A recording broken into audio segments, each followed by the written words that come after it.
வணக்கம். இன்னைக்கு நம்ம என்ன பார்க்க போறோம்னா, டிவிகே கட்சிய பத்தி தான் இன்னைக்கு 5 பாயிண்ட்டா பார்க்க போறோம். அதாவது பார்த்தீங்கன்னா, டிவிகே இன்னைக்கு சி கட்சி ம் வரலாற்றிலேயே ஒரு மிகப்பெரிய ஒரு சாதனைய மாற்றத்த உண்டாக்கியிருக்கிறாங்க.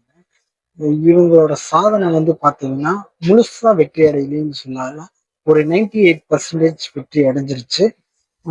அதுக்காக பார்த்தீங்கன்னா, இவங்க பார்த்தீங்கன்னா, 108 தொகுதி ஜெயிச்சிருக்காங்க. முன்னிலையில இருந்துக்காங்க. இதனால பார்த்தீங்கன்னா, இன்னும் உங்களுக்கு 10 தொகுதி தேவைப்படுது. இந்த 10 தொகுதியும் அவங்க அ மெஜாரிட்டி காட்டினாதான் ஆளுநர்கிட்ட போய் அவங்க பதவி ஏற்படுத்தி ஆலோசனை பண்ணி விஜய் சிஎம் ஆகணும். அதுக்காக பார்த்தீங்கன்னா, இன்னைக்கு மீட்டிங்ல என்ன போயிருந்தோம்னா, விஜய் ம் அதை விட ஒரு பெரிய சர்ப்ரைஸான விஷயம் என்னன்னா, காங்கிரஸ் தன்னோட 5 தொகுதியில ஜெயிச்சிருக்காங்க. காங்கிரஸ் டிவிகே கட்சியோட ஜாயின் பண்ணிருக்கு. இது பாத்தீங்கன்னா பெரிய ஒரு அட்வான்டேஜ். வரலாற்றிலேயே கிட்டத்தட்ட காங்கிரஸும் டிஎம்கேவும் தான் அலைன்ஸா இருந்திருக்காங்க. இப்ப பாத்தீங்கன்னா டிவிகே கட்சியோட ஜாயின் பண்ணி தன்னோட மெஜாரிட்டிய 113 தொகுதியா டிவிக்கே முன்னுரிமை பண்ணியிருக்காங்க. இன்னும் உங்களுக்கு தேவைப்படுற சீட்டு பாத்தீங்கன்னா 5 சீட்டு தேவைப்படுது. இதை யாருகிட்ட இருந்து வாங்குவாங்க அதை பத்தி இன்னும் அவங்க பேச்சுவார்த்தை நடத்திட்டு இருக்கிறாங்க.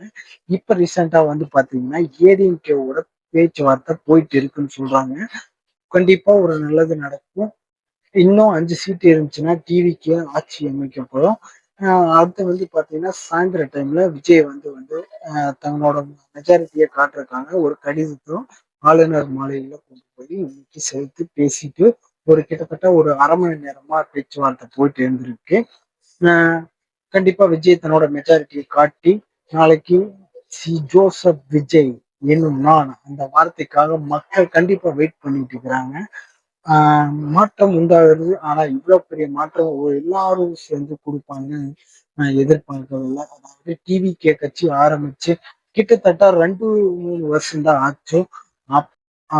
ஆனாலும் தன்னோட நம்பிக்கையை விடாம கட்சி தலைவர் விஜய்க்கு சொல்லிட்டு விஜயம்மா இது மாற்றம்னு எல்லாரும் வந்தவங்க எல்லாம் அதிகமா இருந்தாங்க. சில பேர் பார்க்கலாம் அவங்க மாற்றத்தை உண்டாக்க முடியல, ஒன்றும் பண்ண முடியல. போய் கடைசியில எங்க சேர்ந்துக்கிட்டாங்கன்னு பாத்தீங்கன்னா நீங்களே பார்த்துருக்கலாம். ஆனா விஜயம்னா நீங்க தான் சிஎம்னு எல்லாத்துக்கும் தெரியும். மக்களும் நல்லா பார்த்துக்குங்க. அப்புறம் பாத்தீங்கன்னா இந்த நியூஸ் சேனல்லாம் இருக்கிறாங்க சில 200 ஓபிஸா அவனுக்கு எதுனே தெரியல.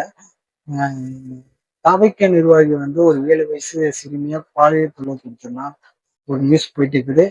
தப்பு தான். அது யாரா இருந்தாலும் அது தப்பு தான்.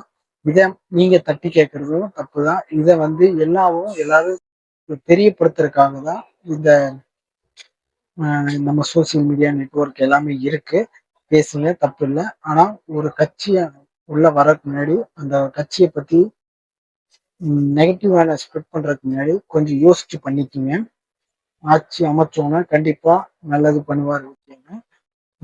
கான்பிடண்டா இருங்க. அவருக்கு செயல சொன்னா கான்பிடண்டா இருங்க. வெற்றி நிச்சயம்.